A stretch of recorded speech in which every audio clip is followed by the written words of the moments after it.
So all of us have got these dreams. All of us were born for a particular purpose. There's an answer that you are supposed to be giving to someone. And that someone is supposed to give you an answer that you've long been looking for.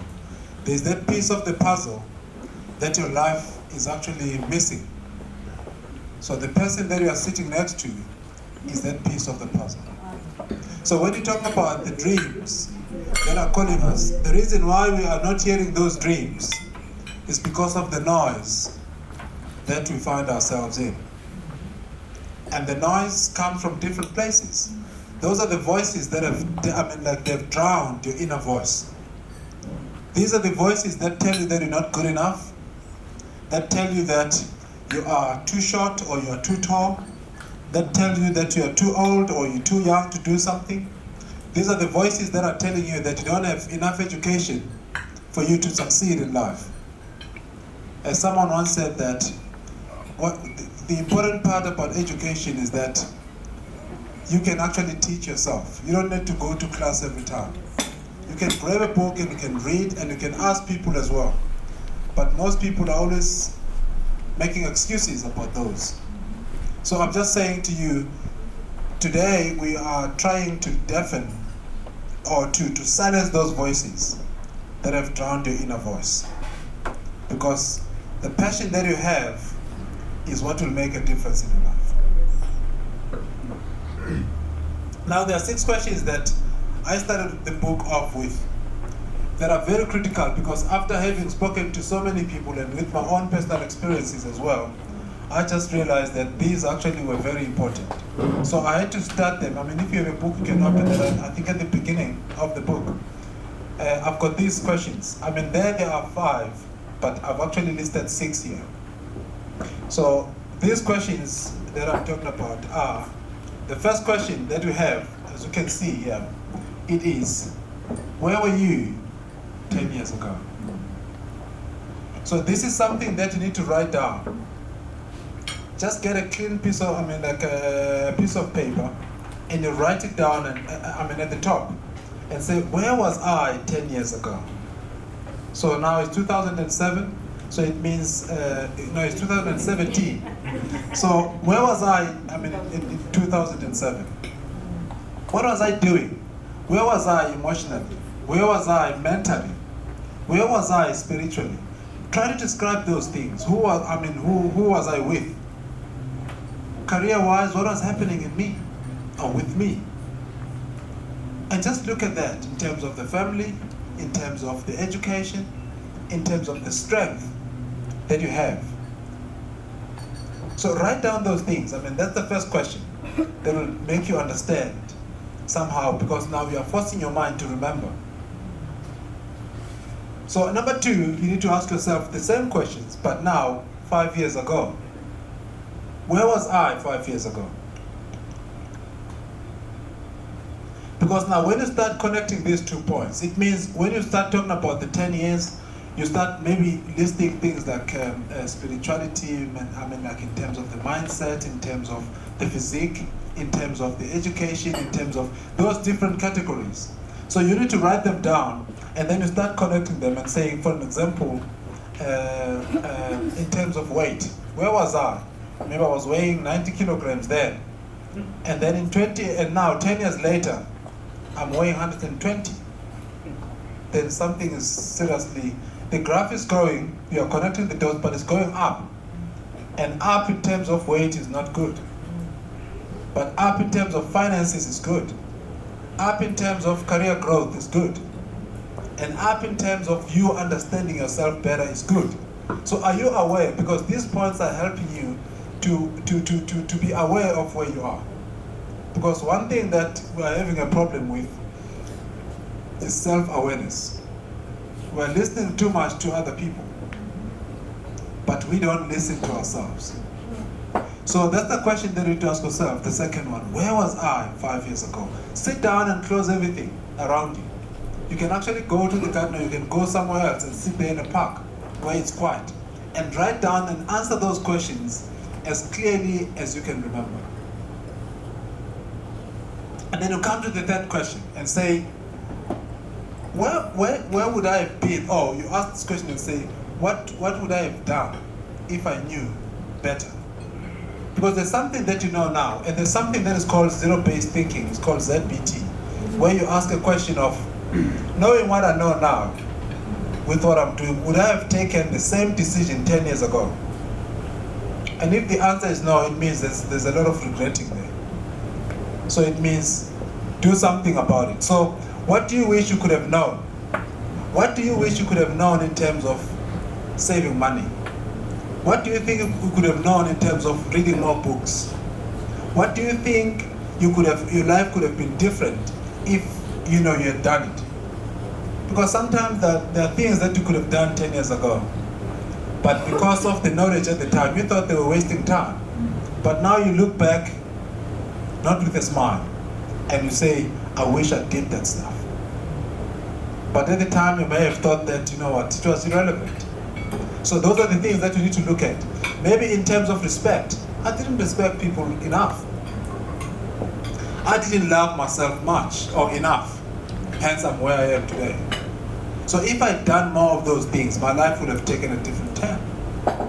So that's something that we need to be asking ourselves. You see, when you ask those questions, they bring you down, and they actually create that reality for you. And then you know there and there what to change. Because sometimes it's not that we don't know what to do, but we lack the courage to do those things. That's why you find people complaining every day about situations, but they're not doing anything about them. So that's when you become comfortable with your own discomforts. You know this thing is not good for you, but you keep on doing it. You've just become comfortable with it. And then the fourth question is, where am I now? So I've answered 10 years ago, I've answered 5 years ago, and now the fourth one is, where am I now in terms of vitality, in terms of career, in terms of finances, in terms of book reading, in terms of respect, in terms of, you list those things that you value. So it means you need to identify your values, those things that you value in your life.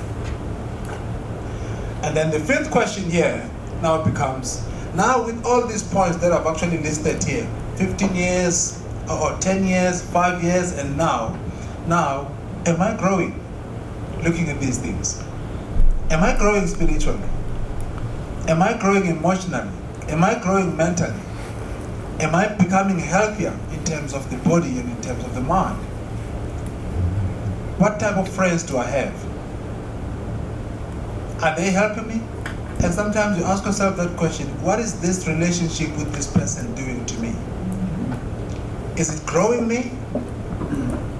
Is it poisonous to me? Those are the questions that you need to ask yourself.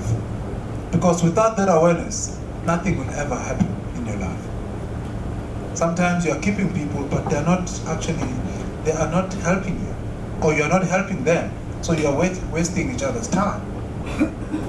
So those are the things. But you keep friends and say, we've been friends for too long. But that friendship has actually lost its freshness. So those are the questions that you need to ask yourself. And then the last question is, where am I going? But to people who come from our coaching sessions, and some of them are here, and when you talk about these things, one of the models, we start with this question.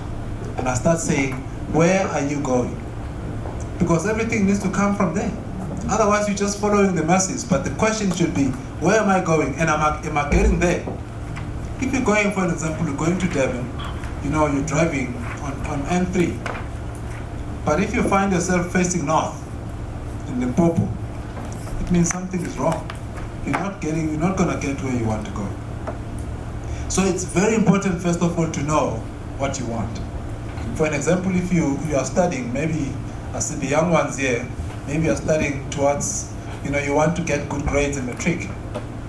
And now a friend comes and say, hey, let's just go and have a good time. Is that helping you?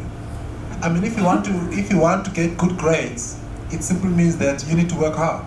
So you cannot be open up to these distractions on the side. So that's something that's very important that you need to be aware of. Is this friend that I'm spending most of my time with helping me achieve my goals? Does he understand what my goals are? We need to start talking about these things. So when I talk about these questions are very key because they help you take stock of your life and really understand where you're going. And these are the questions, ladies and gentlemen, that will deafen the outside noise. It will actually, they will keep you deaf to hearing all these negative things from outside. And you learn and start to believe in yourself. So that's what we do. And then here, they will wake you up because most people are just living in a trance. Every day we think we are awake, but we're actually sleepwalking. There's many of us maybe who are sleepwalking. Then you ask, where are you going? No, I don't know. I'll see. You need to know. And then I started off at the beginning. Like the other one, I started off with some words. I mean, just to connect with them. The first book, I started off with some words. Also, at the beginning, where I spoke about success and I wrote about success. And the words, they say, if you want a thing bad enough to go out and fight for it, to work day and night for it, to give up your time, your peace, and your sleep for it. And if all that you dream and scheme is about it, and life just seems useless and worthless without it, if you will gladly sweat for it, fret for it, and plan for it, and lose all your terror of the opposition for it, if you will simply go after that thing that you want with all your strength, your capacity, your sagacity, your faith, hope, and confidence, and stern pertinacity, if neither cold, poverty, famine, nor gout and sickness of the body and brain can keep you away from that thing that you want, and if dark and grim you beseech and beset it, with the help of God, you'll get it. It's about focusing your mind on that thing that you want. That's why we had the likes of Napoleon Hill, who wrote in his book, Think and Grow Rich. He said, I ask not, O divine providence, for more riches, but for more wisdom, with which to accept and to use wisely the riches given to me at birth in the form of the power to control and guide my mind to whatever end I may desire. It means all of us were given riches at birth, but those riches were not in terms of money, but they were in terms of focusing our minds to whatever we want. So whatever you focus on, that's where that energy goes. But if your mind is scattered all over the place, that's exactly what happens with your energy. It's scattered all over the place. So in this one, I started off with the words, disturb us, Lord. It says, disturb us, Lord, when we are too pleased with ourselves, when our dreams have come true because we dreamed too little, when we arrive safely because we moved too close to the shore. Disturb us, Lord, when with the abundance of things we possess, we've lost our thirst for the waters of life. And having fallen in love with life, we've lost our strength. And we have lost our vision. And this is something that we need to do. And we need to continue with those things. So I'm saying to you, disturb us, Lord. Because sometimes we think we've arrived. Sometimes we think we are enough. Sometimes we are too pleased with where we are, instead of going and striving for more. So this is something that I started off here, which basically starts the book to get you thinking about what you want in life. That's where we go. So your dream is calling you. And then the next one, therefore now, this is now chapter 1. And chapter 1 here, I spoke about Dare to Dream. And with the likes of George Bernard Shaw that I spoke about. George Bernard Shaw was one of the greatest thinkers who said that if a man takes a walk, if a man follows other people, you find that he doesn't get and he doesn't give what he needs to give. Because he's just following people. He's just following people. So are you just following people? Be careful not to follow the followers. Oh, yes. But make sure that the person you are following is a leader. Because when you keep on following the followers, you'll never get there. So the person that you are following, is he a leader or a follower? Maybe that's the reason why you are not where you want to be. Because the person you are following is a leader. is a follower. And it was T. Harv Eker who said, If a 100 feet tall tree, oak tree, had to have a mind of a human being, it will only grow to be 10 foot tall. If a 100 foot, oak tree had to have a mind of a human being, it wouldn't be 100 feet. It would only be 10 feet. Why? Because as human beings, we are always making excuses. We are always blaming the weather. The very rain that you complain about is the one that makes you grow. When it comes to these trees, they grow to be as tall as they can be, and they stretch their branches as wide as they can, under the same environment that you are complaining about. So what is the problem with you? So that's what we do as human beings. That's what happens here. So here I talked about that, and I'm saying dare to dream. Are we okay with that? George Bernard Shaw as well went on and he said, people always blame the circumstances for where they are. I don't believe in circumstances. And people who win and people who succeed in life are those who look for the circumstances they want. And if they cannot get them, they make them. So are you creating those circumstances for yourself, or you are complaining about what you don't have? So that's chapter 1 here. And maybe that's the question that I want to ask you. What did you say is the average number of times that a person tries with a new goal? If you are trying something new and whatever, what's the average number? Before they give up, of course. Is there anyone who can guess? Yes. This is 1. Okay? Is there anyone who can guess maybe how many number of times? 3? It's choose to fade, and then, but according to the world researches, it's been found that the average number of times that a person tries with a new goal is less than 1. Less than 1. The average number. Why? Because, for example, we meet here and I give you good ideas in terms of how you improve your life. You leave here feeling okay, great, and inspired. You've got the tools. When you get home and say, let me just relax a bit, I'll see you tomorrow. And tomorrow you say, yeah, okay, let me finish off this, I've got to watch this Bold and Beautiful. And the Bold, and I'll look at that, and then I'll get to it. Today I just don't feel like, I'm not feeling so fired up. And then a week later, you have now shelved it. It's no longer happening. If people were applying all the things that they are learning, I'm telling you, there will be so much difference in the world. But mostly we know these things. That's why when you talk to people and you try to explain something, someone says, no, I know. No, I learned about that thing 10 years ago. I know. But why are you not doing it? So those are the things that we need to look at. So we think of that, and then we try this, and then we're talking about complaining, and we're talking about blaming, and we're talking about criticizing things. Other people, they look at it.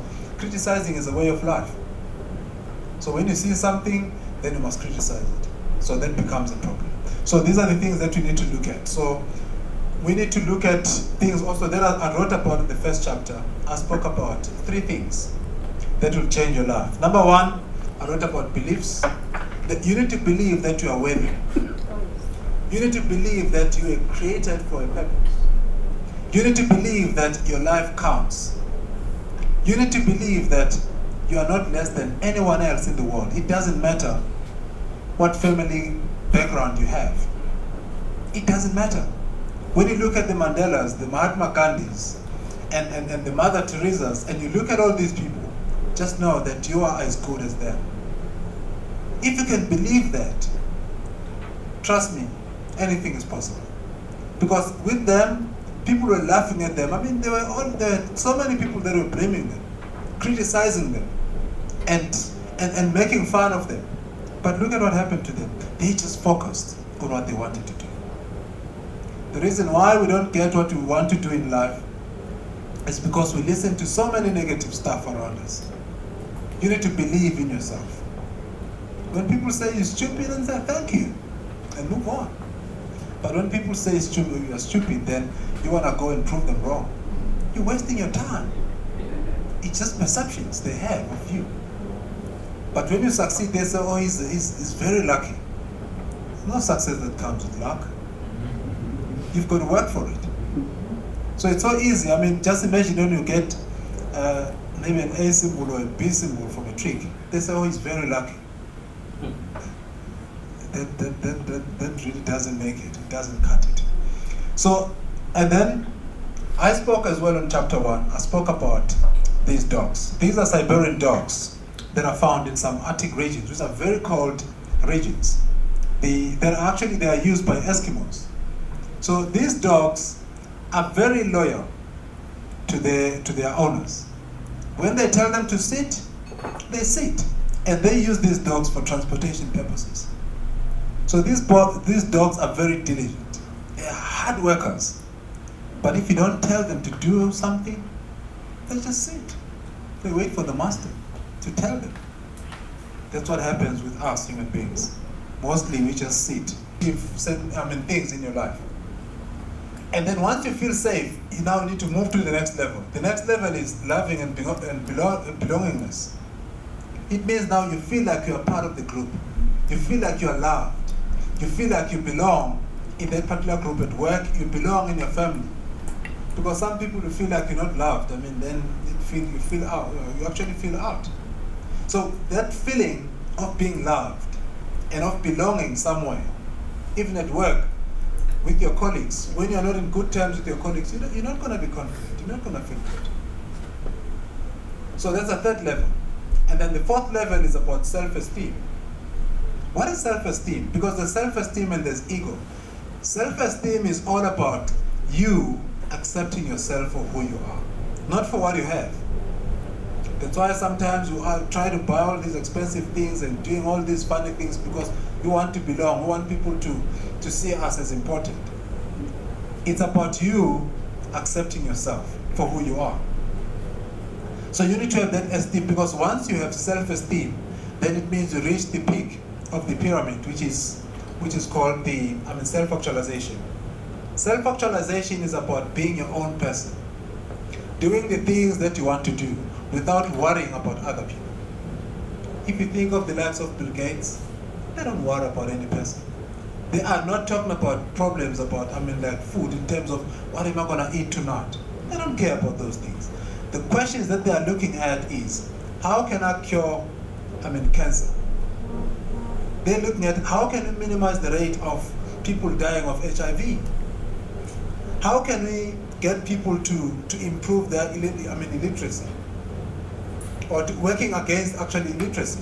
Getting them or supplying them with computers. The entire world, not just worrying about shoes and food and stuff like that. They are looking at bigger problems. So now there is self-actualization, because it's no longer about you, it's about humanity. And most people never get there. You know where they are stuck? They are stuck at the bottom. Physiological needs. It says, get yourself shoes to be warm. Shoes, you can get them for 300 rands or 200 rands. But we want shoes for 15,000 rands. If you've got the ones for 200 rands, it's not good enough. You want more. And they say drink water. The tap water is there. We've got good enough tap water, but other people, they believe in, I need to have bottled water, have all these things. You want expensive stuff. But at the bottom is about keeping it simple. So that at the end, you want to go for self-actualization. So we never get to the top, because even if you get a car, you want the best car. But it doesn't say get a best car, just get the car to transport you from point A to point B. Because at the end, you want to self-actualize. We are worried more about ourselves than worrying about others. So this is what this chapter is all about. Looking at human needs. And then there are people that say, you buy something like, it can be this, they call it it's a curve. These two TV sets, TV sets. Yes. Someone goes for that, it goes for how much? About 20,000, 15,000? And when the question is asked, but why did you buy this one? It says, no, it's on sale. It normally goes for 20, right now it's 15. But are you buying it because it's on sale? Even now, maybe you don't need shoes. And Speeds is running this sale. And look at how many people are going there. Why? Do you need shoes? No. but it's on sale. It's Black Friday. You know, and people even sleep. I mean, you see here at Macro, I mean, when they say it's Black Friday, I mean, people are just rushing there, and money companies are making money. But do you need that? No. But because my neighbor has got that. So don't compare yourself with the Kumalos. The Kumalos, let them live their lives and just continue living yours. And there will always be that misunderstanding without, when it comes to, to us human beings. I mean, what is good for you may not be good for me. So run your own race. That's what I'm actually explaining more on this chapter. Don't compare yourself, to other people here. And this reminded me of this lady. That's a story that I shared as well. This lady was seen early in the morning at about 2 a.m. She was standing outside on the pavement with her gown on. And she was watching, actually looking at her house as though it was just in flames. And everything that she had was burnt. The cars in the house, everything. And this lady was forever suspicious for her family to pay her a visit because she had expensive things. So she was always checking if people were not stealing anything. She couldn't go out on holidays or go out, and spend time with other people because she was always looking after her house to say, I've got expensive things here, I don't want people to come in here and steal that. And she didn't leave. And when she went to hospital the next morning, and people came, his friends and some families, he had few friends, but it was mainly the family. And then they looked at her as she was sitting there talking to someone.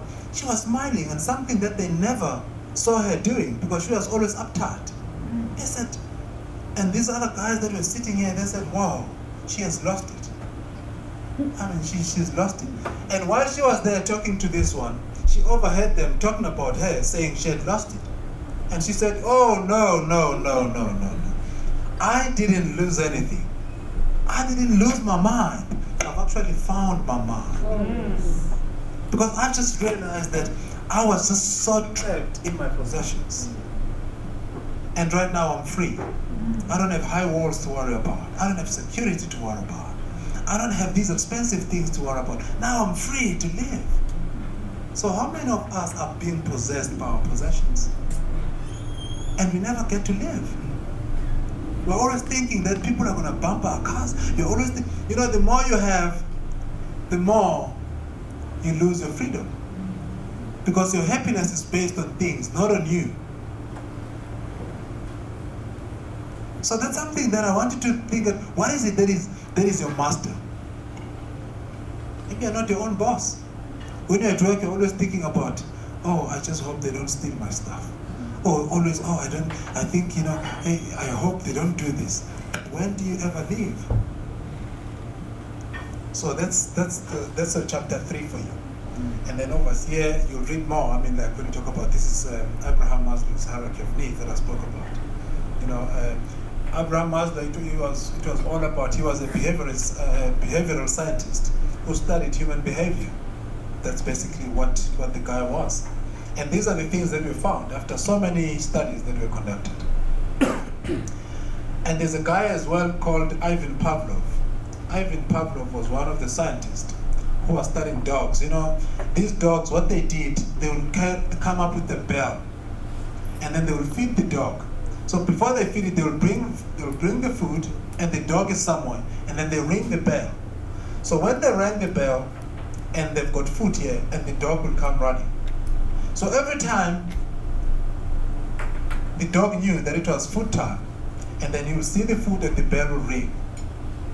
And then they continued with that experiment. And now what they wanted to find out was, when does the dog salivate? Does it salivate when it sees food, or when something else happens? And next time they will come, and they will ring the bell, but there will be no food, and the dog will still come. So they created this thing just to check if the dog was coming and salivating only when it was seeing food or when the bell rings. But only just by ringing the bell, the dog will come. What does that mean? The advert will come on television and says, this is the latest TV model, this is the latest this, and without you needing it, you just go. You go and buy. The bell has just rung, but there's no food. So that's what this thing is all about, to say we tend to respond for things that are not adding value in our lives. Just look at your time yesterday. How much of the 24 hours did you spend developing yourself? And there are many people that would have wanted to be here, but wanting and expecting are two different things. Wanting is in the conversation, but expectation is in the behavior. If you are really expecting something, I'll look at you and look at what you do things, then I can tell whether you're going to do it or not. But if you just want it, everybody wants. Want a better car, you want a better this, and you want to better, while you are sitting. It's just in the talking. But when I see you saving money and doing this, and then you are expecting it, because your behavior is showing me that that's what you're doing. Everyone wants to be fit. Everyone wants to run a Comrades marathon. Once, but how many are expecting to complete it? That's a question. Are we okay? So that was chapter 3. Any question on that? Because this is meant to be conversational as well. It's something that, because I want you to go back and implement these things, and you'll see your life will change. Okay, then the other one, chapter 4 now. We've got a question. So you spoke about at the beginning about explaining who Veli is, the Internet Mind to Win, and expressed how you were in Greenland and you moved to doing what you're doing now, which is public speaking and coaching. Yes. So I want you, based on especially the hierarchy of needs, because when you left that, there were needs that were provided by what you were doing. Yes. But then again, there was, I could say there was a call that was calling. The dream was calling. And so, therefore, in that space of moving from what you've always done to what you have to do, how was that for you? And what one particular thing personally for you that you feel you would give to anyone else who's going through just that that space, basically moving from one area of earning and making a living to now becoming an entrepreneur? Yes, thank you. It's a beautiful question. I'm sure we've all heard of the saying that goes something like, until you are sick and tired of being sick and tired. We've heard someone saying, I'm sick and tired of being sick and tired. It means, you've always been sick and tired, but now you are seriously sick and tired of being sick and tired. And how do you see that for an example? I like to make an example, especially with ladies. You've got a lady, and this lady is married to a guy, and they've got 5 children. And all along, the relationship has been abusive. And the friends and the family will come and say, but look at yourself. Now you're full of black marks and you're full of this. The relationship is not good for you. And the lady responds and says, but what am I going to do? We've got 5 kids. What else can I do? There's so much going here. I'm not willing to leave these things and to sacrifice them. But every morning, you've been beaten up. But there's that day that comes when you feel that this is it. And when people ask you, what are you going to do now with your kids, 5 kids? And you say, I don't know, but all I know is that I'm out of here. Oh, yes. That's actually being sick and tired of being sick and tired. And there's no formula for that, because we get to that at different points. That's the same thing with me, that I said there were 3 things that were happening. There were times I would look forward to 4:30 in the afternoon. We are at work, but also we are thinking, oh my goodness, 4:30 in the afternoon, I can't wait to get home. And then you look forward to Fridays. Say, thanks God it's Friday. When you say that in your job, then you know that you're just wasting time. You're just doing it for money. But coming back to that issue of being sick and tired, I mean, it's like for me, to be tired of being sick and tired, it's just something that happened like that. I can't really explain it. I remember when I told my wife about it, she couldn't believe it. I'm saying, was this the man that I got married to? When things happened, But I said, you know what, that's what happened. There's something that you look at and say, deep down you feel that you're crumbling. And let me tell you something, I feel even today that it was the best decision that I could have ever taken in my life. Because maybe I could have died in a boardroom. Because inside, it was no longer me. So in terms of that transition, somehow you've got to be ready, but it comes with you feeling strong about what you do. Because I can tell you, you can plan and dot all your I's and cross all your T's, but something is going to go wrong anyway. But it's only when you've given yourself, that thing and saying, I am going to do this no matter what. I mean, right now, things happen, it's tough. I mean, I've seen businesses just, going down like that, closing shop.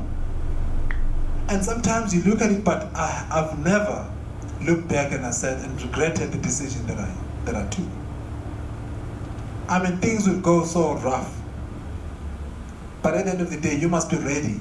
I think you are the person who must be ready. Because the plan can be ready, but are you ready? When the tough times come, that's when you see whether you're ready. Then you can sit there and say, oh, I wish I could go back. I've never said those things. I'm saying I need to improve the situation. And I think on those things, that's something that you look at, and at times you look at it and you say, oh my goodness, this is so tough. And if you are working and you're with someone, that's when you've got a partner that is supportive, that will look at that situation, not always blaming you and say, but why did you go back? Then that's where now you start having a problem. So I think because other people, they say, go back. But I think on that one, I'm just so fortunate because my wife has been supportive. I mean, in that regard that, I said I'm sick and tired of being sick and tired, so I'm doing it. And I think one thing that gives you that hope is when you are progressing in what you're doing. Rather than when you are just going backwards all the way, then that's a problem. So entrepreneurship is not just about chasing money, but it's about turning your passion into something that will pay you. Have I said that right? Yes. Entrepreneurship is not about chasing money, because you'll be dabbling all over the place. And when people talk to you, they say, what makes more money? I want to invest. What makes more money? But entrepreneurship is about doing that one thing that you love doing, and do it so well that people can pay you to do it, like what I'm doing right now. And you need to understand that you have to develop it, because at some point, it's going to be hard. So that passion is the one that helps you to sustain yourself, and that gives you resilience as well. Because you're going to fail. Not to say if you fail, it's going to help you when you fail, because you're going to fail. It's a given. Things are going to go wrong. Are we okay there, Mr. Mseza? And it's one of those things that are tricky, that you cannot just give a one-word answer to it. You need to answer it in a roundabout way, because that's how it is. I can't just tell you. There are many people that will come to me and say, I took a decision. I said to the company, they must give me all my money. But 2 years down the line, I was dry. I was begging on their doors. So it means you thought everything was easy. Always ask those people who are out there, but it comes back to you. It's like getting married. Some people get married for wrong reasons. And when you're inside, you thought the situation that you had was going to improve by getting married. This was a wrong strategy. Fix it before you get in. Other question? Are we okay? I don't want you guys to be too sad. Okay. And then the other one, how many times, in chapter 4 I spoke about that. How many times have you heard people saying, get out of your comfort zone? Many times. Get out of the comfort zone. But I've always asked myself, but get out of my comfort zone and get into its zone. And it's something that I have to study further and look at it. That's why I came back and I said, I want to talk to you about 3 zones. There's a comfort zone, which is a zone that you are so used to, That's the first one, the comfort zone. But just outside of the comfort zone, there's something called the learning zone, which is the stretch zone. It means you're taking one step outside of your comfort zone. Now you've been doing, for example, you've been doing push-ups. You've been doing 20 push-ups at a time. Now you're saying, okay, let me do 22. Don't say I want to double it up right away. Then that's a problem. That's why most people say, no, I've been far behind all along, so let me double up to catch up. No, that's a wrong strategy. You're gonna have a problem. Take 2 at a time. So it means out of the comfort zone, you get into the stretch zone, which is the learning zone. You feel a bit challenged, but it's bearable. You can be able to deal with it. And then outside of the stretch zone, it's something called the panic zone. The panic zone is when you've bitten off more than you could chew, or you can chew. Like that one, moving from 20 and you want to go to 40 right away. What's going to happen? You'll be demotivated in the first place. That I thought I can do this, it means I can't do it and whatever. So it's not helping you. But if you cover 40 by 2 and say 22, and the next day I'm going to make it 24, then I make it in a space of 2 weeks. You'll have covered the additional 20. Do you see the strategy? So it's to understand those 3 zones: the comfort zone, the learning zone, and then the panic zone. Those are the zones that you are never told about, and I got worried about it. I said, everyone talks about the comfort zone, then what other zones are there? So I had to write something about that. Do you understand now? Because your dream is calling you there, but you can't just jump there. You've got to take it one step at a time. Lao Tzu said, 1,000 miles journey begins with the first step. So whether you're gonna get to the 1,000th step, I need to be able to see that you are taking the first step. And one of the questions that I ask people as well is, what does your happy life look like? Can you describe it to me? You know, when you do one-on-one coaching sessions. What does happiness, what does happy life mean to you? If you cannot describe it, it means you don't know it. Because that happy life, like if I say to you in 10 years, how do you see yourself? What do you see when you look at yourself in 10 years? Can you describe it to me? Now I'll be this happy. Most people don't even say, I'll be this happy, I'll be having this, I'll be... You see, it shouldn't be about having, it's about becoming. Because when you become something, then you'll attract things that are good for you.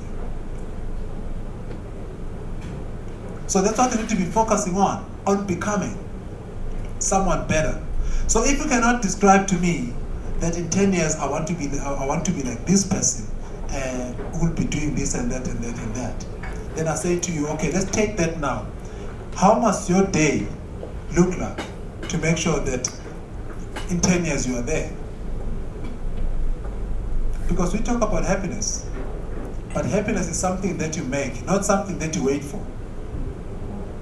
I wake up every day, I think by 8 o'clock in the morning, I've already done some things that make me happy. Because happiness belongs to me. I'm the one who determines, who decides how happy do I want to be. I wake up, my wife is here and can tell you, when I wake up in the morning, I'll just go to the study. And then I do some things. By the time I go there, then I feel like I've done something, I've ticked some boxes that of the things that I want to do. But what do you do? When you wake up in the morning expecting someone to call you and tell you, I love you. And you hear people are so frustrated and say, why no, he didn't tell me he loved me. No, I can see this man is up to no good now. He said, and he's no longer buying me flowers. No, he didn't take me out to the movies. Come on now. Can't you take yourself at least? If something is not happening. So don't expect people to make you happy. It must start with you. Have your own control. Whatever people do to you, in terms of the good things, let it be a cherry on top. Let it be a secondary happiness, not the primary one. You must be in charge of that. So ask yourself every day, what are you doing to make sure that you are happy? And start ticking the boxes. But most people are so grumpy and so disappointed because people are not doing things for them. Are we okay there? And then it was T.F. Ecker as well, and he said something, and I shared it there as well. I mean, spoke about, one thing that we talk about is say, how did that guy get that opportunity? They say, no. He was at the right place at the right time. He was in the right place at the right time. Wow. He was in the right place at the right time. Then things happened for him. And people don't mention the third one. There's one critical thing that will make you succeed. You can be in the right place at the right time. But when you miss that one, you won't even see it. And that is, you have to be the right person first of all. And then if you're in the right place at the right time, then you'll succeed. Because you can be in the right place at the right time, but be a wrong person. Then what happens? So that's what happens mostly. And you hear people saying, there are a lot of opportunities here. And then someone is asking, where are these opportunities? I don't see them. You see, the timing is right, and the place is right, but you are not right. So you need to work on yourself. And that's what happens. So that's what I talk about. That you need to be the right place. And to be a right person does not depend on the time or the place. It depends on you. When you read a book every day, when you get a coach that will be able to see things that you are blinded to, then your life will be different. But when people think of coaching, they say, no, it's a waste of time. Right now when you do things, I'm doing some people, I've worked with some, it's about 2 executives that I've looked at, that I've worked with since the beginning of last year. And the other one I started off late last year. And people have gotten some promotions. When we set goals, we help them set goals, and when you see them, and when they send you something and say, I'm now going to be a director of this company doing this and that, and I just feel so happy. And someone says, thank you. You see, that's happiness to me. Because if that person can succeed because of what I've contributed to his life, then it means something is happening. Instead of sitting there and complaining all the time. And then I spoke about, this is what I've just spoken about as well, in terms of the zones. You see the zones? So you need to know which zone you're in. But always remember, one step at a time. Don't rush. So when you read now the book, you'll understand much better. Any question here? We're moving. Chapter 5. Now we spoke about, talking about self-esteem, about this thing of becoming also slaves. You know, when it comes to what is a slave? Someone who is imprisoned. That's a slave. And there's something that happened, though I didn't share when you talk about a slave, you say there's a man who went to, a long time ago, he went to the slave auction. When he got there, and he looked at all the slaves as they were doing things and they were working so hard, and he looked at them, but there was this one particular slave who walked with his head high, his shoulders square, and he had a kick in his walk. But he was a slave. So this gentleman asked the slave master, he said, wow, I want to buy that slave. There's something about the essence of that slave. And the master said, no, that one is not for sale. And the gentleman asked, but why not? And the master said, no, you can see. That's a special one. This one is so confident. But then the gentleman asked, but what makes him so confident? The master said, you see, back in Africa, his father is a king, and he knows it. And he has not lost his past. He knows that he's a king. And he works like one, he thinks like one, and he walks like one. Wow. So that's something, they were even proud of the slave. And why am I saying that? I'm saying to you, you may be in bondage, you may be enslaved, but you must never lose your true identity. Your true identity is that you are born to win, you are born to succeed. You are made in the creation, in the image of God. You're not made to be a follower, but you are made to be a leader of your dreams. Because all of us are leaders, but the question is, what are you leading? Because leading is not about position, but leading is about you being in charge of something. And I want to say to you, you are a prince and you are a princess. See yourself as that person who is made to succeed. When you walk, let people see that this person is made to succeed. Don't just walk casually and aimlessly. And people don't even see, you are walking as if you've got a million years on earth. You've got to be purposeful. So these are the things about self-esteem that you'll get more of. And building self-esteem, I shared with you these two diagrams. The first one is called, we've got about that empowerment. I mean, we've got the dreaded drama triangle. The dreaded drama triangle, people always go into three personas. They take three personas. The first one is, someone is always feeling that he's a victim. He's always blaming everything, oh, shame, me. You know, people look at you, oh, shame, oh, this and that. And he feels like the world is against him. And from there he moves and he takes the second one, he goes to the persecutor. The persecutor you go to, this is now a person who feels like he's being attacked all the time. So he feels like he is not good enough, the world is attacking him, and it becomes like he's being persecuted. And then what does he do, that person? He then moves into a rescue position. A rescue position, it means he tries to do something that will numb the feeling of feeling like a victim. What does he do? That's why you find that the person spends time drinking a lot of beer, just to numb the feeling, taking drugs to numb the feeling, just sitting there and just organizing pity parties with their friends, complaining. You know pity parties? Oh, my friend, life is so bad. Oh, I tell you, oh, it's terrible. Oh, my friend, that's what they're talking about. I mean, that makes that person feel better. And then the other one, someone can just sit there on a couch, watching TV the entire day. And day and night and watch, and he knows all the problems and everything, because he doesn't want to go out there, because this is what makes him feel better. Do you understand that? So that's now a person who now assumes that position of being, under rescue. It means you always want something that's going to rescue you from this feeling that you're having. Do you understand that? So this is a very bad triangle, the dreaded drama triangle. It's called DDT. And then the opposite of that is called the TED, which is the empowerment dynamics. So this is the one now, the person that feels that he's the creator. I'm the prince, I'm the princess.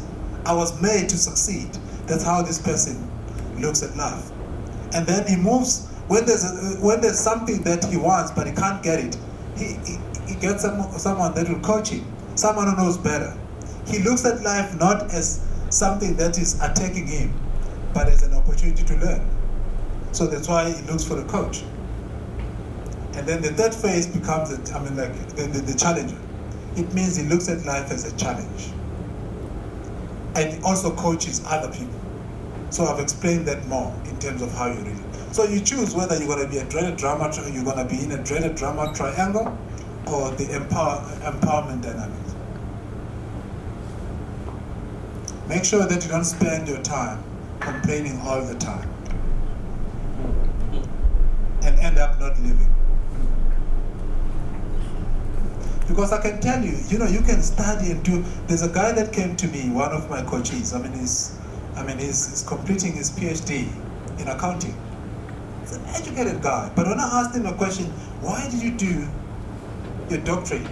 Or why are you doing your doctorate, which is your PhD in accounting? And he looked at me, he was surprised. And then it's like the penny had dropped.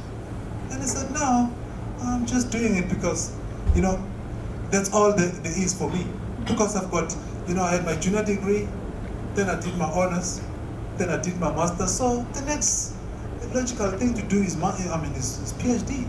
I said, but then you're saying you're still not happy. Yeah, but I need to finish this, and then I can see what I'm going to do. You see, that's the wrong strategy again. You're not happy here, but you're still continuing. That's what I'm talking about when I talk about being comfortable with your own discomforts. You just end up accepting the pain. Questions here? So it comes back to the fact that it's your choice, how you want your life to be. Yes, there will be things. Remember before I spoke about two things. I said there are two things that are happening in the world. In this world. I said we've got an event, which is a what did I call it? What did I say it is? Stimulus. That's an event.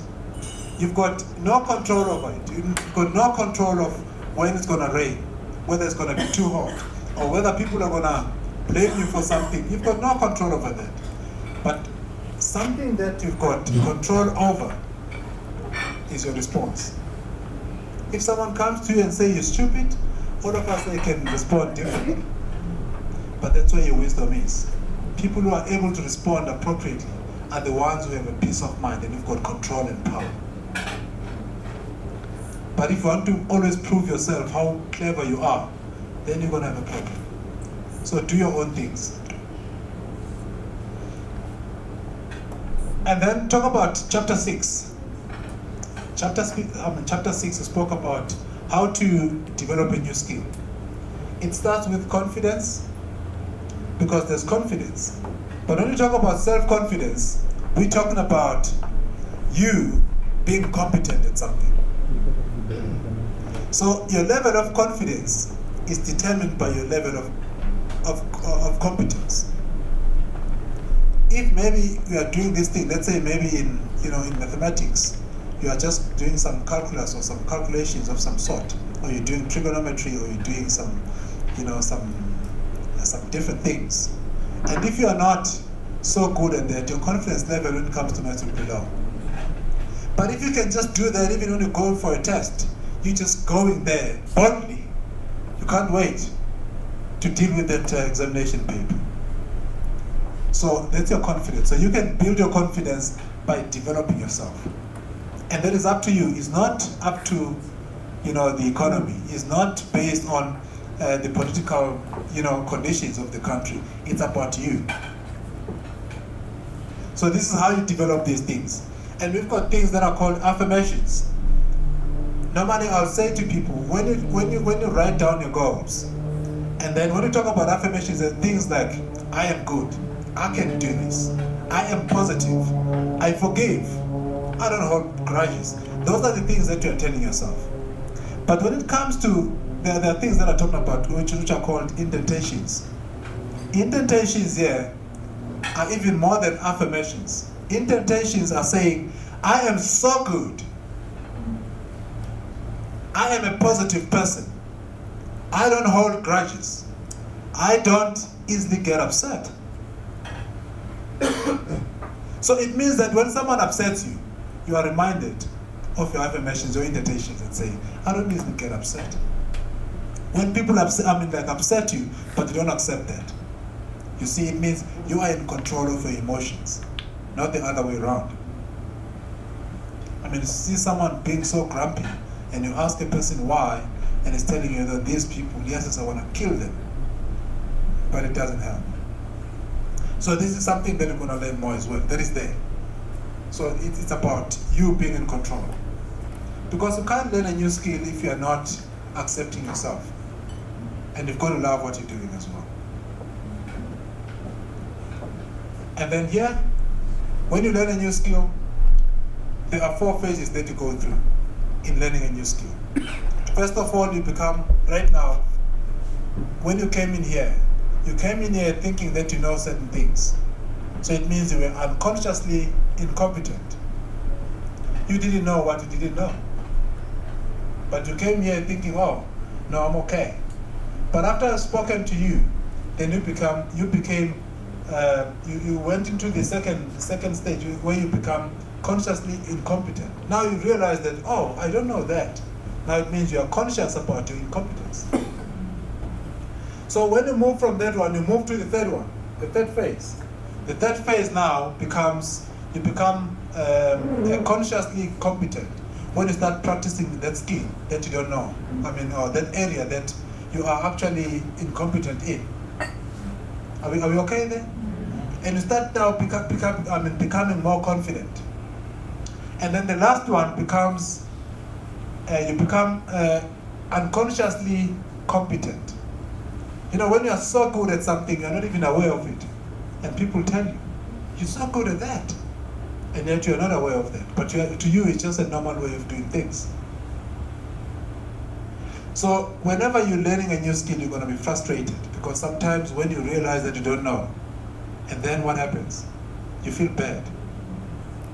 It's like riding a bicycle. I think most of us started there, riding a bicycle, and you kept on falling. You were falling off and picking yourself up, falling off. But why did you not give up and say, no, I can't ride a bicycle?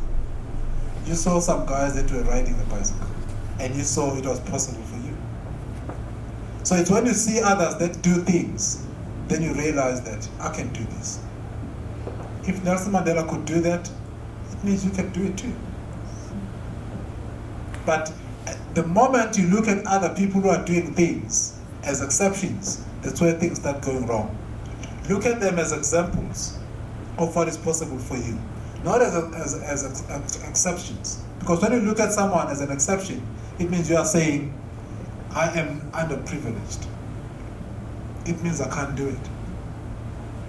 So these are the phases that you need to understand. That it takes time to develop new skills. Any question here? And then moving to chapter 7, I spoke about the worry factor. That's where most people are worried about the future and worried about other things. So here, I showed the mountain of worries. You know, researches and studies have been conducted. I mean, were conducted for so many years. And this is what was found. That about 90% of the things we worry about are necessary things. About 90%. And then here, the first one, it talks about, let me start at the bottom. It says 40% of the things we worry about are things that never happen. Or what if it rains? Or what if, like this happens? And those things are just wasting time. 40% of those things that we worry about never get to happen at all.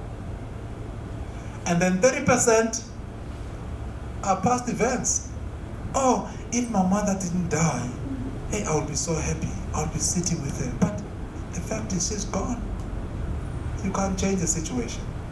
Or if I did not do that, I wonder where would I be today? But you didn't do it.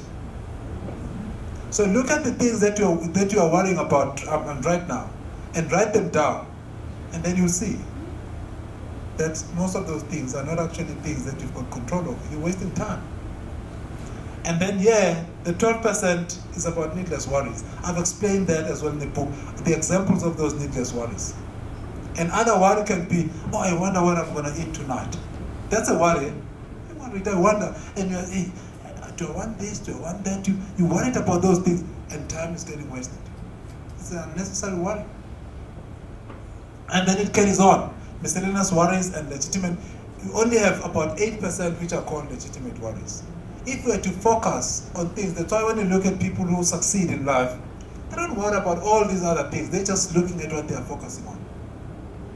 So pick a sport and do it. And then this is how you can actually deal with worry and anxiety. Things that are giving you some worries and that you are anxious about. So just work it off. So these are some of the tools that you can use. I mean, meditation is one of them. You know, stay hydrated. Just drink enough water and stay hydrated. And seek help. Most people just want to sit there and hope that things are just going to disappear.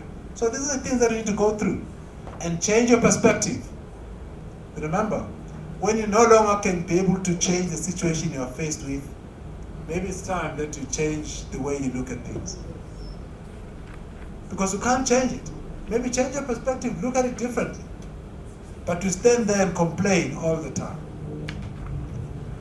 So these are the things. Just let go. It's not easy, but replace it with something that will work. Are we okay?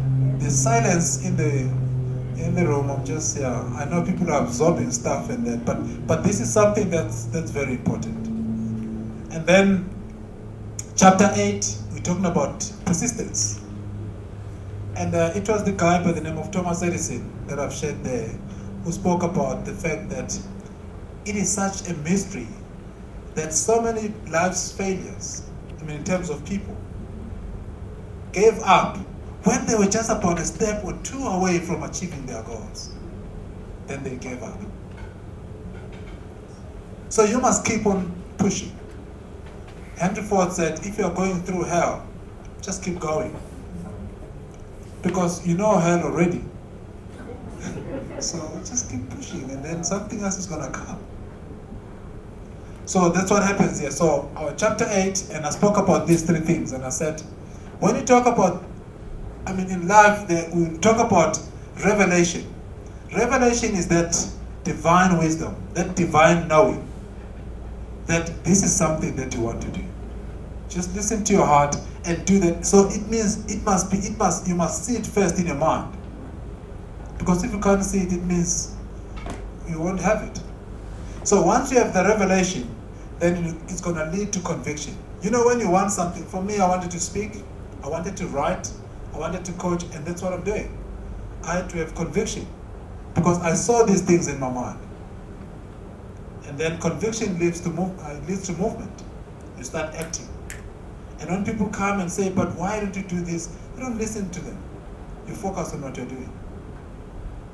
Because other people are living their fears through you. Be very careful of that. And then, these are form of motivation or things that happen. Sometimes we act because of disgust in life. You say, like when you say, how did I ever allow myself to be taken advantage of like that? Do you know when you have got those times, I think people have moved. Some people even decide to go and stay at home without a job because they feel that I'm not taken seriously. It's when you wake up and say, I've wasted 20 years doing this. And then you need to make a decision. And then the fourth one, you need to have a desire to do something. When you talk about inspiration, normally inspiration or change will come because of two things. We change because of desperation or because of inspiration. Sometimes you're so much at the bottom, you are just down there and you feel like you can no longer get any further. And now there is desperation. That will inspire you. Or inspiration, or you change because of inspiration. Someone has just shown you something that is so powerful, something that you can relate with, and then you change because you're inspired. And then you move to chapter 9. So be careful of what you wish for. Sometimes the things that you wish for will get you killed. There's something that you may have prayed for and wished for, and every day you are praying, God, please give me this. And one day he just granted you your wishes. And today they are your worst regrets. I'm reminded of a guy that he won 4 million rands. And I spoke about that in this chapter. He won 4 million rands in lotto. But less than 2 years or 3 years, the guy had died. He was a teacher. He was teaching high school. And this guy won this money, and he started drinking a lot because he didn't know what to do. He started opening some businesses and hiring people, and he was the big boss. He didn't even know anything about the business because he had been a teacher for the rest of his life, or for his life. And then this guy, the guy that he hired, they just took all the money. And he was doing all funny things. And then 2.5 years later or so, he died. You see how we can all wish for money and not have the mind for it. And at the end, it comes back to haunt us. And that's a real life story. And there are so many stories like that. So be careful of what you wish for. Are you ready for it? I think it was this, talking about Ralph Waldo Emerson. I saw those things about freedom. That freedom is not for you, the right is not the right to live as you want, but as you please, but to do the right things. Because doing what you want and the right things can be two different things. So this is the story about this, especially praying for lotto, wanting to win, and find that the money becomes too much and your mind can't handle it. That is a challenge. And then chapter 10, dealing with fear and risk. It's something that we spoke about there to say, the only way to learn how to cut trees is to cut trees. You can't learn how to cut trees by just looking at them. And maybe I need to add this. There's no one who is as frustrated as a singer who is not singing. There's no one in this world who is so much frustrated as an author who is not writing. As a doctor who is not healing patients, but fixing cars.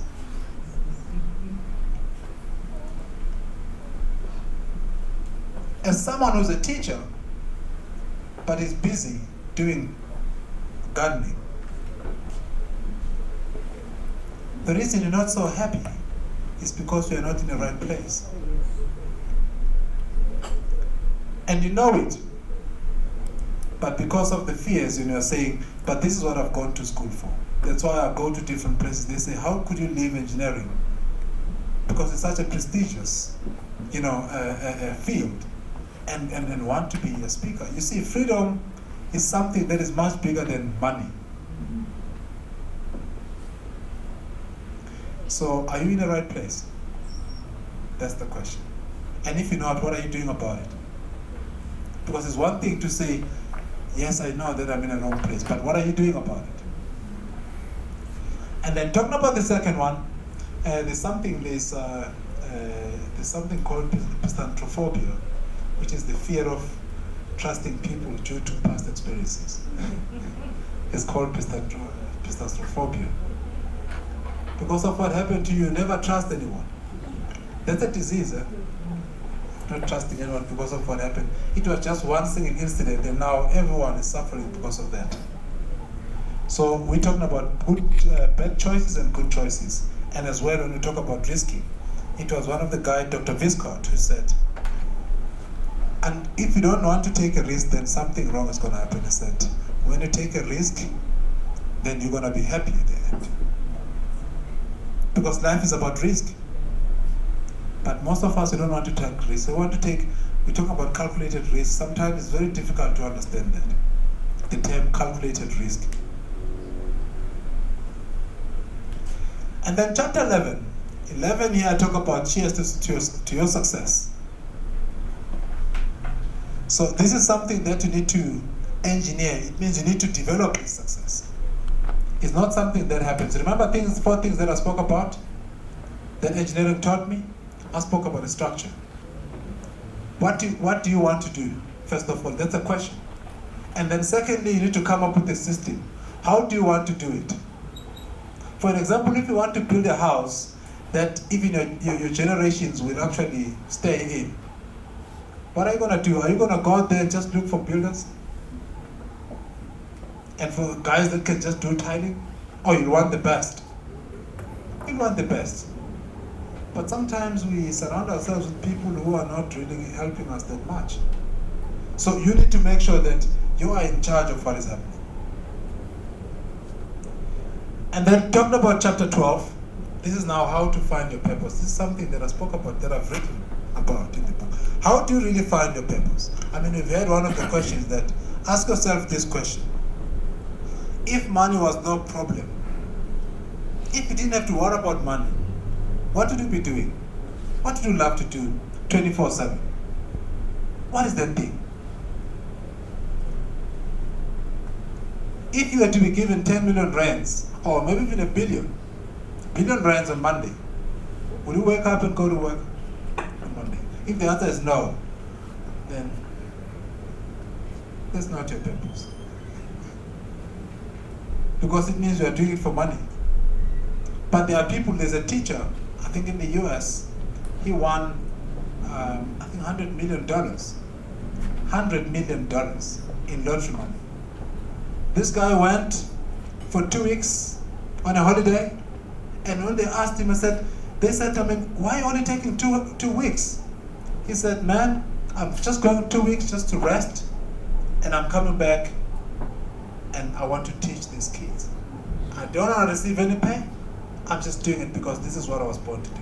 He was a mathematics teacher.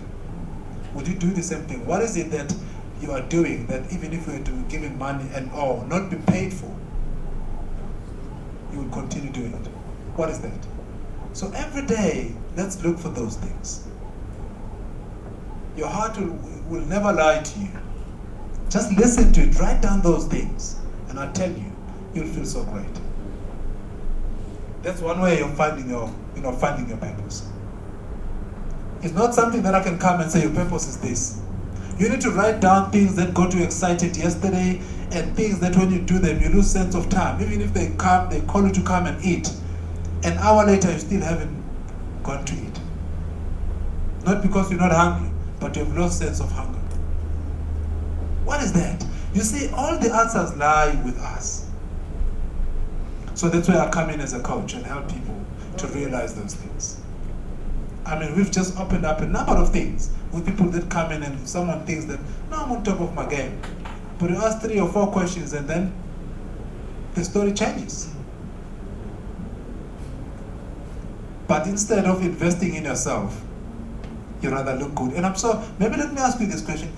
Did it ever happen to you, maybe a long time ago, that there was a guy or lady, a prospect, a guy who's a prospect, maybe a guy that you look at and you say, okay, all right, I wouldn't mind.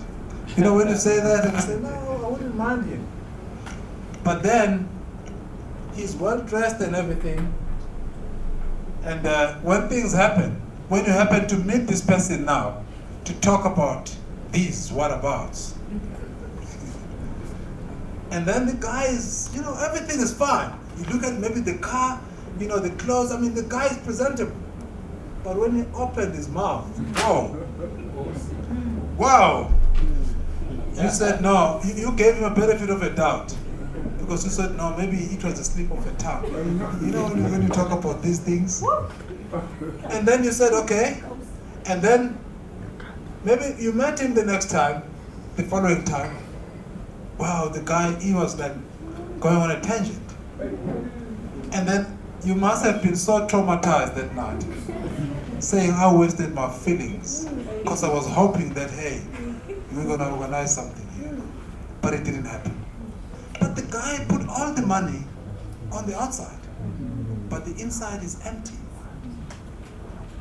You see, it's not your clothes that creates wealth for you, but it's your thinking. And your thinking is dependent on how much you feed it, on how you develop it. What new skill have you learned yesterday? If you can't remember, there's no skill.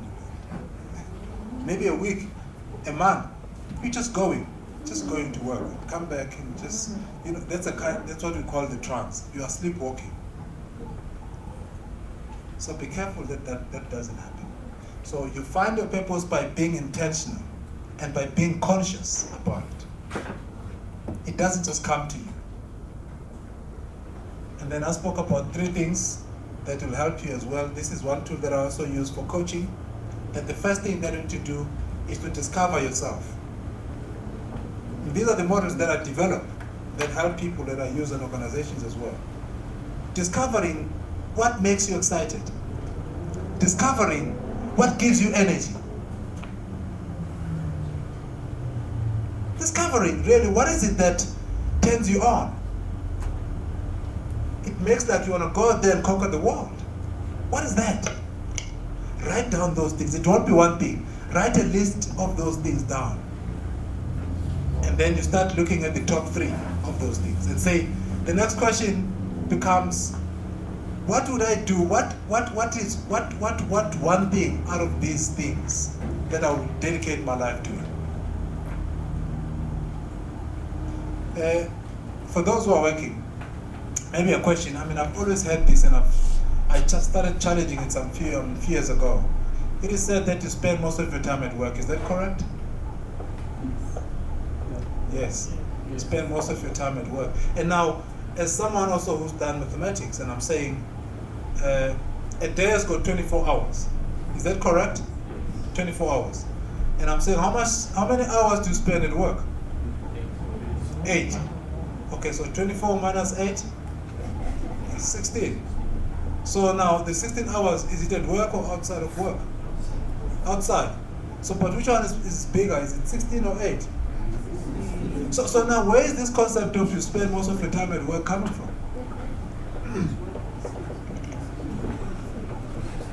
I was actually troubled by this. Where does it come from? That you spend most of your time at work.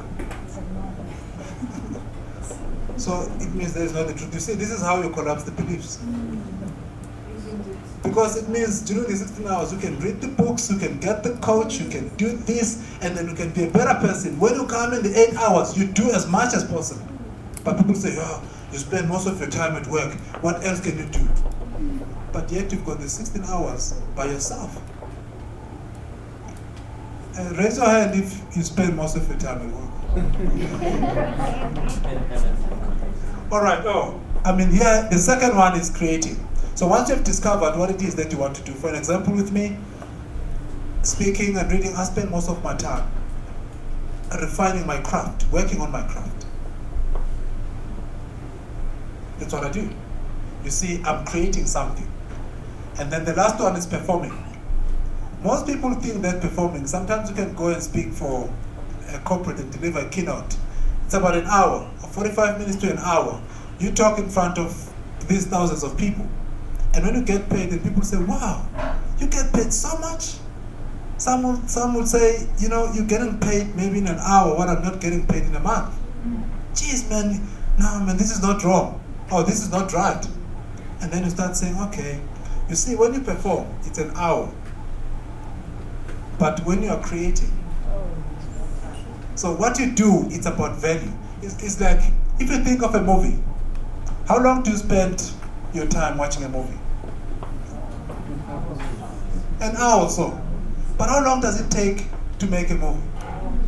Do you know how many years? There are other movies that are taking, the avatars, take 10 years. But it comes down to an hour. Because there are lots and lots of cuts. Cut this, trim this, take this thing away, and we only want this. And everything when you watch in an hour is flawless. But it was full of flaws, but they were removed. So with you as well, you fail and you cry along the way, but when people see you in that hour, wow, they say this is magical. But when you are crying and shedding tears, and allowing people or letting people laugh at you, it wasn't easy. But they just look at you and say, oh, this guy is a natural. It doesn't work like that. When you look at Tiger Woods, you look at Serena Williams, you look at Beyonce, they don't spend most of their times performing, but they are spending most of their time out there. That's why it is said that trophies are won at practice, but they are only collected at competitions. So when you go into a competition, you're just going to collect your trophy because you've won it there at practice. You see? But most people want to go and collect trophies, and they've not won them. They're just hoping and pray that the opponent is weak. When it doesn't work like that. And then moving on to chapter 13 now. This is the last chapter. When you talk about the last chapter, these are the people that have answered the call of their dreams. And the person that I spoke about, I've spoken about people, I've spoken about myself, I've shared my story with you. But it was in August last year when I was still busy writing this book. I had a friend of mine, Arthur Nicol. He was about 67 years old that I spoke to. He was suffering from cancer. So I had this conversation with him, asking him, about life. We were sitting in his house, and he was sitting in his bed. And I remember carrying fruits for him, and he was so happy, and he took some nudges and he was eating. I said, Veli, wow, man, I love this. And we're having this, sort of like we're talking to each other. But one question that I asked him was, Arthur, now that you have cancer, he said, I'm telling you, every day I go to bed, death is looking at me right in the eyes. It wants to devour me, but I'm fighting, Veli. It's not my time yet. And I could see that conviction in his eyes. And he said to me, the question that I asked him, I said, but if we were to have your life, if we were to live your life again, what did you do differently? He shed a tear. And he said, Veli, you know, right now my family is taking care of me. I can't do a thing. He said, how I wish I can reciprocate the favor. When people take care of you as a baby, but you can't do anything in return. He said, I wish I had risked more in my life. I wish I had worked harder. I wish I didn't smoke, because this is also one of the things that becomes the contributing factors to this. He said, I look at my family now and I feel I didn't work harder. I didn't take care of my family. And for those who even read the Bible, I think it is found in 2 Timothy 4, verse 7 to 8.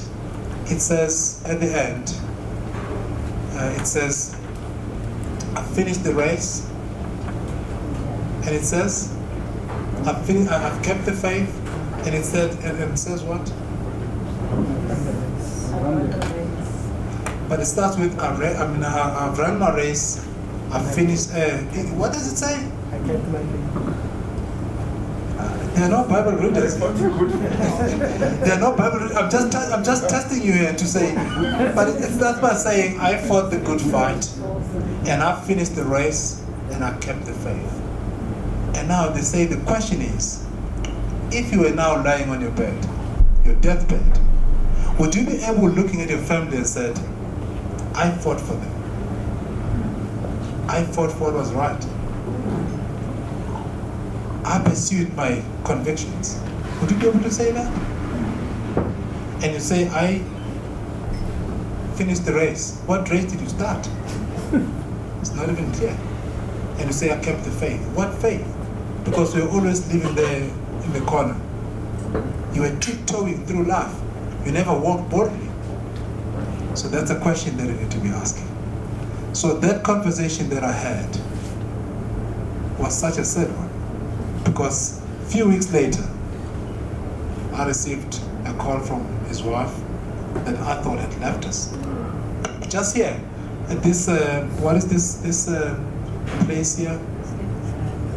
No, there's this place here at the corner, MK. And I happened to meet the owner of the MK as well, who spoke to me, and it's just about stories once again. And she said she didn't want to do it. But when they were talking, her daughter had a concept of starting, this place, taking care of people with cancer. And her daughter died. And she had to quit her job to complete and to fulfill her daughter's wish. And right now, this is how MK was established. So I'm saying to you, there's something for you. Unfortunately, that thing that you want to write or that thing that you want to do, no one will complete it for you. You've got to do it yourself. And this is something that you need to keep on doing. And also allow people to tell your story at the end. But what kind of a story will it be? Will it be a sad story? Will it be an interesting story, inspiring story? Or they say auntie or uncle used to bring us sweets. He will just crack some jokes. It will be so nice. It will be nice to have our auntie and our uncle around. And let me tell you something. Life is not about cracking jokes and buying sweets. It's about substance. It's about that thing that you want to do. Eleanor Roosevelt wrote some words in 1910, and she said, and when he spoke about those things, said, the man in the arena, he said, is not the critic who counts, not the man who points out how the strong man stumbles, or how the doer of deeds could have done them better. But all the credit belongs to the man in the arena. The man who strives valiantly, the man whose face is marred by blood, sweat, and tears. The man who makes mistakes, and the man who comes short again and again and again. Because there's no prize without making mistakes. Are we saying the same thing? That's why Maya Angelou said, you can shoot me with your words, and you can cut me with your eyes, and you can kill me with your hatefulness, but still, like life, I'll rise. Are you rising? Are you rising? And as I close this chapter, ladies and gentlemen, this is something that William Hutchison Murray said. He said, commitment is the thing that you need to have in life. When you choose something, commit to it. And he said, until one is committed, there's hesitancy. There's that chance to step back and not move forward. So until one is definitely committed, there's hesitancy. There's a chance to draw back, always in hesitation for what you want to do. So it means that if you commit, because what is commitment? Commitment is doing what you said you will do, when you said you will do it, whether you like it or not. Not when it's convenient for you. And that, ladies and gentlemen, brings us to the close of our book discussion. And if there's something that we need to talk about, let's do so. And there's something that I wanted to add, but I'll add it once we're done, so that at least you guys live with that understanding. And I'm saying you guys are just different. You are just uncommon. As I love these words by Dr. Howard Thurman. Dr. Howard Thurman was a spiritual guru, and he was the mentor to Martin Luther King Jr.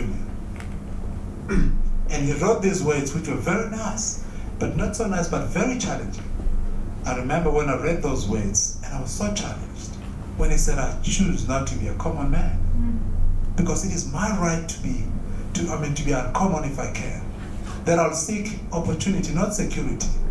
That I'll not be someone who is starved by having the state look after me. That I want to take the calculated risks to dream and to build, to face and to fail along the way. And I know that will happen. And he said, this is the life that I want to look at and say, this is what I've done. So what did you do? What did you do with your life?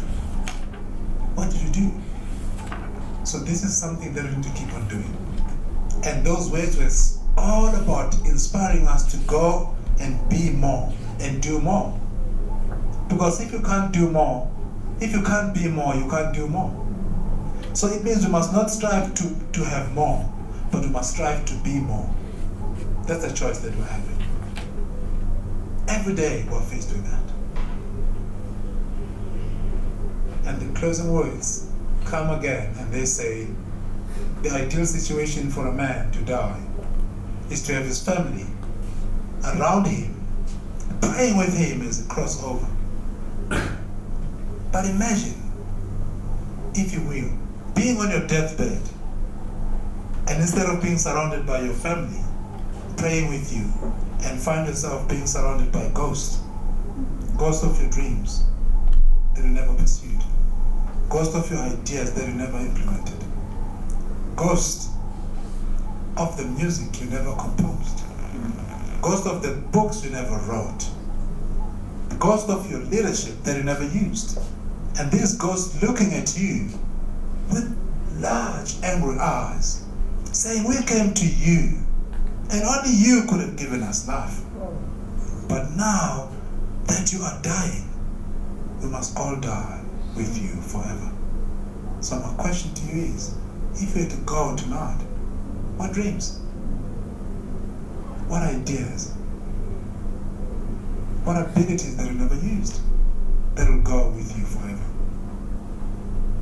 That is the challenge for all of us. What are we doing?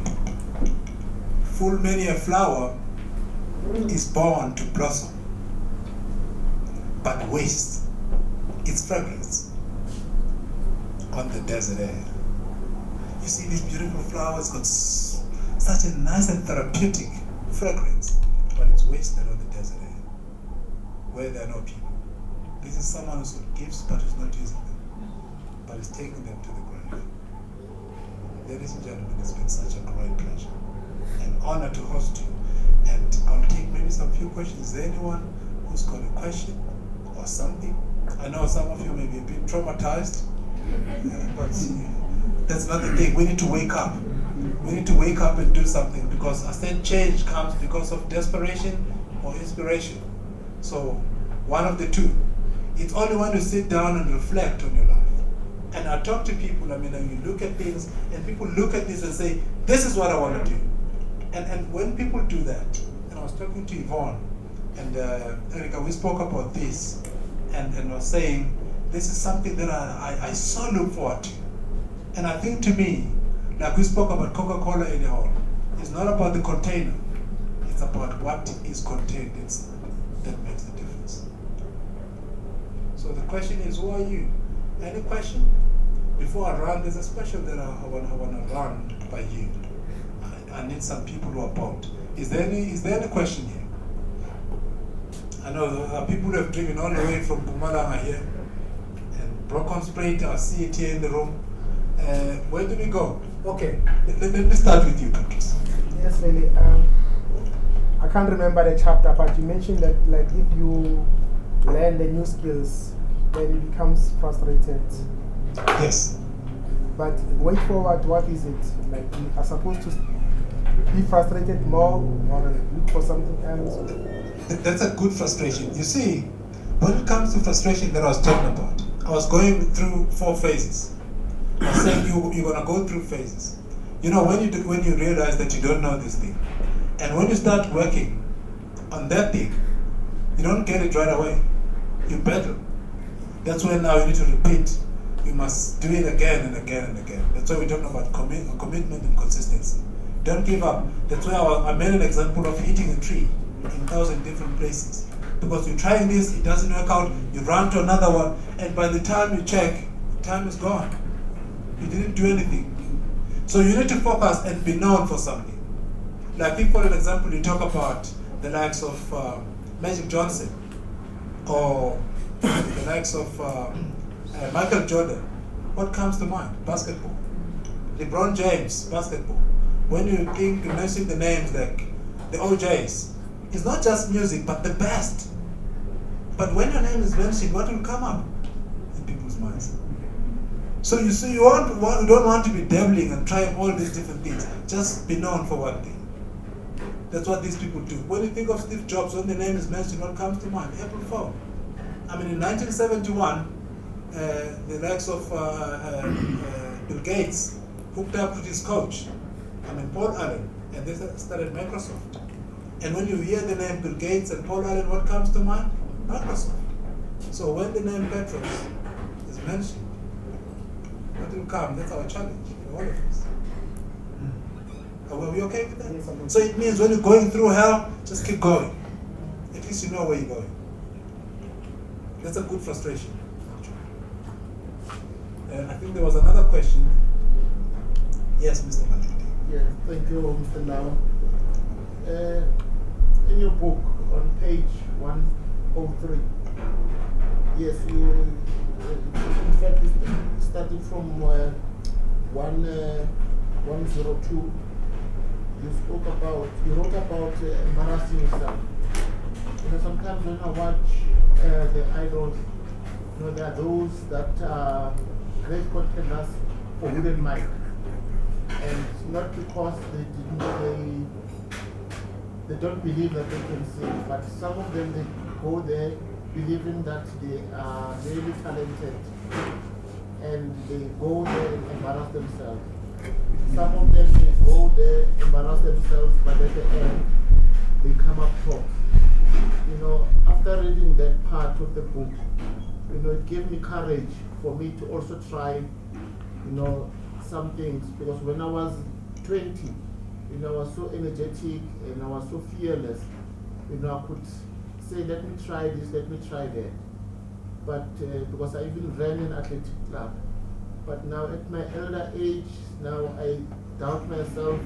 I reason with myself to say, no, I'm going to be rejected when I try this. But at a point, when I was younger, I did not think of the risks. I just went forth and said, this is what I want to propose, this is what I'm going to present. Now, later on in my years, my age, I think, no, I'm going to embarrass myself. But thank you for putting that in the book, that we must not fear to embarrass ourselves, but we must take courage, embarrass ourselves, and learn from it. Thank you, Mr. Malindi. I think on that one, you mentioned fearless. Maybe if I explain that quickly. When you talk about fearless, I'm not talking about the lack of fear. It's actually fearless. Yes. Not fearless. Fearless. We all have fear in life. But what sets you apart is that you are driven by excitement of winning, not the fear of losing. That's a difference there. Once you focus, oh, when I lose, this is what's going to happen. But if you focus on how happy you're going to be and draw a picture of yourself celebrating, clenching your fist with excitement, that's what keeps you going. So the reason why people always think about embarrassment is because, unfortunately, we are socialized to think that it's about what people are going to say. It's about you. This is what life is all about. And always remember that people will always think different. They will always think that if you're not part of them, it means you're not good enough. Don't worry about that, but the results will show at the end. I think, yes, Mr. Tim. I want to ask just one question first. School is playing a major role by where we are today. Go to school, getting better job, get paid well, all that. But school doesn't teach us about creating silence in our life, listening our inner voice. What's your take on that, based on school system and all that? All right. You know what? One thing that I need to say, I love school. And I always say to people, I go to different places. For someone who did not go to school, one thing that drives me, I want to be doing what I'm doing so well that someone who did not go to school must look at me and feel embarrassed for not going to school. And I talk to people, people who are degreed. I've got a degree as well, and I've studied a number of things. And I'm saying, but that piece of paper won't work for you. You need to look at what it is that you want to do. So the school system, there's no problem with that, because it teaches you somehow to think and to look at things differently. But now your heart must be attached to that. So when it comes to, there's nothing wrong with the school, like I'm saying. Schooling is something that's good, but now you need to reason about what it is that you want to achieve. And now the one of going to, there are five, it's actually 5 points. You are born, and then you go to school, you get a job, and you look forward to retirement, and you die. That's what most people, that's what our society have actually, that's how we are socialized to think. So, in terms of school then, because here's the truth, not all of us are born to be entrepreneurs. Yes, we can have ideas, but I can tell you, I talk to so many people about this. There's a friend of mine, James, who will tell you, been in this game for over 20 years. I tell you, this is so tough. And if you don't love what you're doing, and you are doing it mainly for money, trust me, you won't survive. So the school is teaching you just to be safe, according to the world then. But there's no one who's safe. Even in your job, you're not safe. Because there are a lot of retrenchments that are taking place. But it's so sad to see some people just wanting to be the second best. Just they drag their feet to work. Not wanting to be the best that they can be. So to me, it's a combination of both. Because entrepreneurship is about turning your passion into something that will pay you. But if you're not sure of your passion, don't make some emotional decisions because you're angry and you say you're going to go and run your own business. That's why next month I want to run something about entrepreneurship. I want to talk to people about those things. So that's something that's very critical. So school is good. You can carry on and study, but you need to know what your purpose is. so that at least we can align it with them. Because I talked to so many people, like, when was it? I think a day before yesterday, I spoke to someone who's about 62, another friend of mine, and I spoke to Dr. Brett, and I was saying to him, now, what are you going to do when you retire? Because he's retiring now in October. He said, actually, Veli, right now I'm feeling very anxious. He's got a PhD in chemistry. He said, I'm very sad. Actually, now I've started to realize that I don't know what I'm going to do. The schooling part is okay, but the problem is it takes you up to the age of 62 or 60. Then from there, what happens? Ask yourself, when you retire, if you were to retire today, what did you start doing tomorrow? If you retire at the age of 60 and you're going to be alive until the age of 90, what's going to happen? What's your game plan for the 30 years, the remaining 30? Because 30 years is a very long time. What are you going to be doing? And most people have got no plans. They don't know. They think that 60 is so far away. And you'll be so surprised that sooner it's going to be here. So I think that's something that I just wanted to add on. Yes, ma'am. I would like to give an answer to my brother over here. Now, Sister Link is an entrepreneur. So he talks from a place of knowing. Okay. When talking about education is a system. And education is just making us to be aware of the surroundings, about life, about how to relate to other people. But the truth is, education will never make you aware of yourself, of who you are. You have to do your own research with yourself. We people, we learn. We are so academically successful. But the sad part is, we fail to learn ourselves. We don't know who we are, but we know who Jan van Riebeck is. We know what geography is. We can solve any problem mathematically. We can, but you cannot tell what your health is, who you are, why you are here, what is your purpose. And the sad part of the whole thing is that, as Mr. Ndaba has already said, we are so much concerned about the noise from the world, in so much that our inner self is dead. We are moving corpse. We don't believe in ourselves anymore. We believe in other people. We listen from other people. We take advantages from outside. We see God as someone strange. We seek Him, we run after Him. Whereas the same breath that He breathed in us is God Himself. We cannot go around looking for Him. He is here. Therefore, we are the answers to all the questions we've got. We are the solutions to every problem we come across. And something that makes me more interested is the fact that we are capable of achieving anything that we want. The only thing is to believe in ourselves and to tell ourselves. And to know that the life that we are living right now, irrespective of how it is our choice. It's sad when someone is suffering or when someone is successful and people say, "Whoa, he's so lucky." And someone comes and says, it's his choice. He chose to be that successful. He chose to live the life that he's living right now. The life that we're living is our choice, nothing else. So believing in ourselves and controlling our thoughts is the basic of everything. Education will never give us that, but it has just given us the light of knowing and realizing ourselves in this world. Thank you.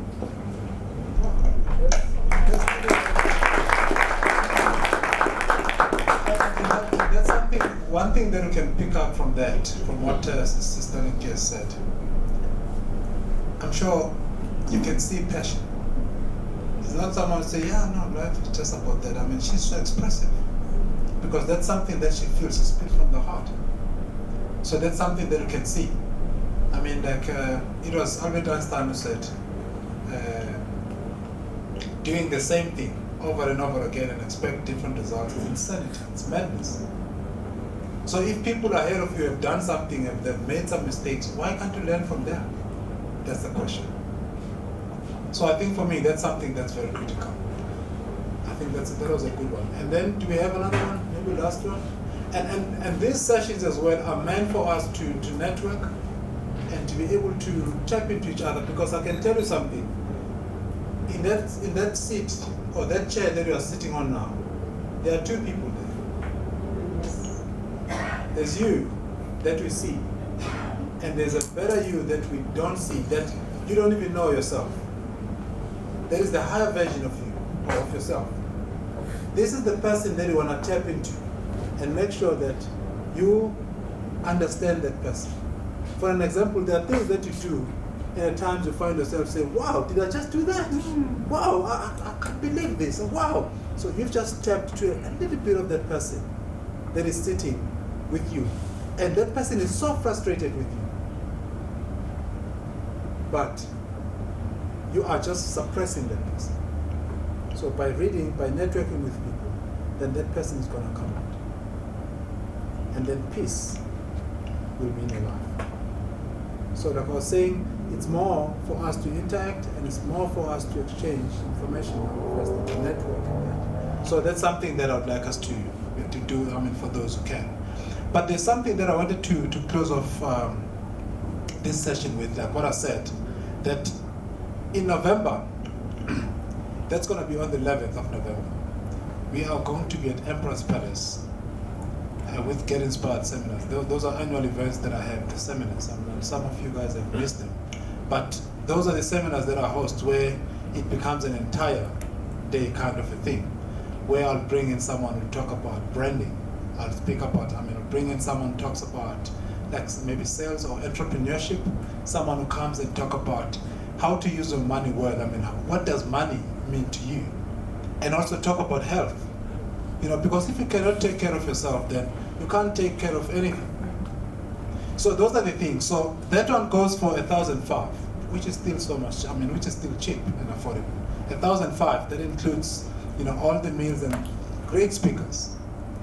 And for people who are here today, who have showed up, I wanted to say to you, each and every one of you qualifies for 20% discount, if you're coming through.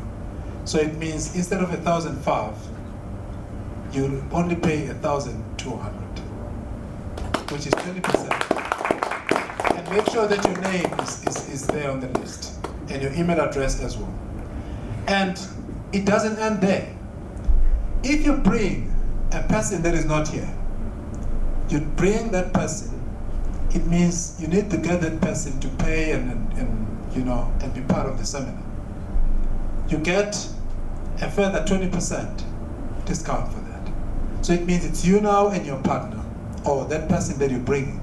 So instead of paying 1,005, now you'll be paying that's 900 rands. And then if you decide as well to say you're going to push this, you're going to get a second person to come along with you. You'll qualify, I'm sure you're writing this, but I can send it to you as well on email. You'll qualify for, now this is the third one, you'll qualify for a coaching session with me. That's a one-on-one, which is worth 500 rands per hour.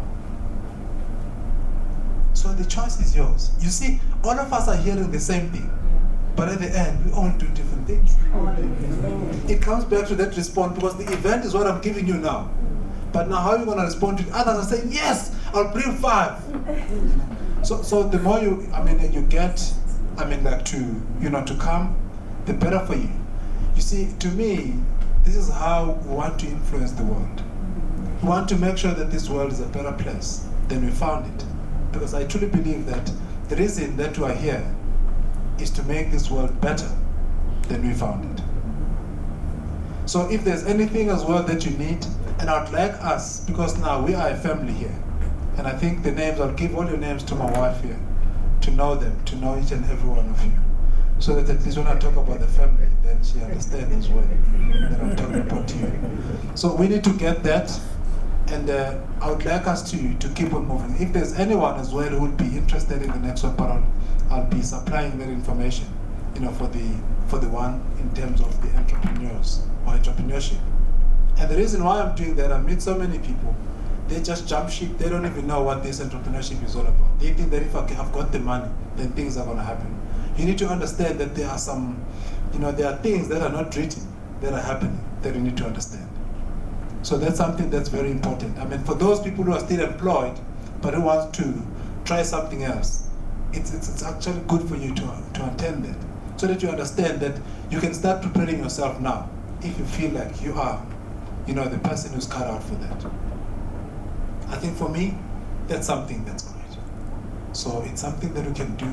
Let us not be the flowers that grow in the desert and waste their fragrance on the desert air. Let our fragrance, let our smells be enjoyed by people around us. And I really hope that you've enjoyed today like I've enjoyed myself. I think for me, this is something that we need to be doing, because the war is not out there. Someone said, there's an African proverb that says, if there's no enemy within, the enemy outside can do us no harm. It means the enemy is not out there. The enemy is in us. And always understand that life is a fight for territory. You need to keep on fighting for what you want. Because the moment you stop fighting for what you want, what you don't want automatically takes over. When you plant a seed, when it grows, then weeds attack it. It means there's more work that you need to do continuously for you to reap this thing that is growing. Can you please all stand?